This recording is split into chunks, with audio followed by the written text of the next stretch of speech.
एक बार एक सेठ ने एक शोरूम खोला और एक बुजुर्ग को इनॉग्रेशन के लिए बुलाया। उद्घाटन के बाद जैसा कि होता है कि शोरूम के मालिक ने उन बुजुर्ग की बड़ी इज्जत की।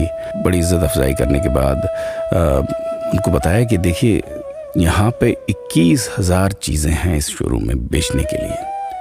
इसमें से आपको जो भी चाहिए, जितनी चाहिए आप ले लीजिए।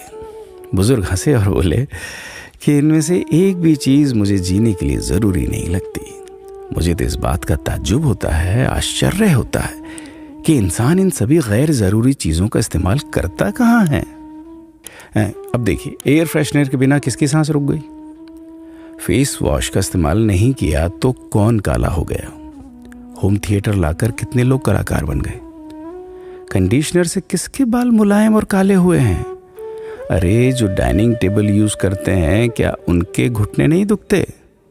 थोड़ा दिमाग पर जोर डालकर याद कीजिए कि हैंड वॉश के बिना आपके किस दादा के पेट में कीड़े हो गए थे। अगर हम डीओ मारकर निकलते हैं तो क्या लोग हमें सूंघने आते हैं? एक्चुअल में तो हम सभी इस प्रकृति को चुनौती दे रहे हैं, वरना बगुला जो होता है वो शैम्पू से नहाता है क्या? मोर अपने रंगों को संवारने या बचाने के लिए कौन सा कंडीशनर या फेस वॉश इस्तेमाल करता है? कभी किसी बिल्ली को मोतियाबिंद होता देखा है? किसी खरगोश के बाल कभी गिरते हुए या सफ़ेद होते हुए देखे हैं? इनहेलर या बाम के बिना भी कुत्ते के सूंघने की क्षमता उतनी ही तेज है। मधुमक्खी का शुगर लेवल बिना दवाई के भी कंट्रोल में ही है।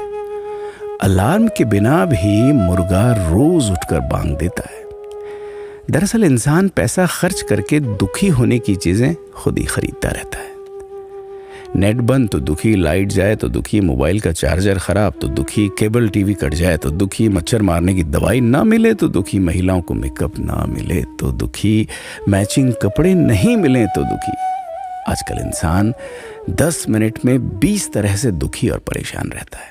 बाकी तो गुड़ की रोटी या प्याज रोटी खाकर हाथों का तकिया बनाकर पीपल के नीचे जो आराम से सो जाता है, उसे दुखी करने के लिए तो फरिश्तों को नीचे आना पड़ता है।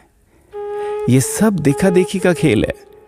सच तो यह है कि सुखी रहने के लिए बहुत कम खर्चा होता है, लेकिन दूसरों को दिखाने में कि मैं कितना सुखी हूं, इसी में बहुत ज्यादा खर्चा होता है। जैसे जैसे सुविधाएं बढ़ रही हैं, दुखी होने के रास्ते भी खुलते जा रहे हैं। अगर आपको ये सब सच लगता है तो लोगों को जागृत कीजिए और फिजूल खर्च से बचाइए। दोस्तों, खुद सुखी होने के लिए खर्च कीजिए, दूसरों को दिखाने के लिए नहीं। हाँ, लेकिन अपना ख्याल रखिएगा।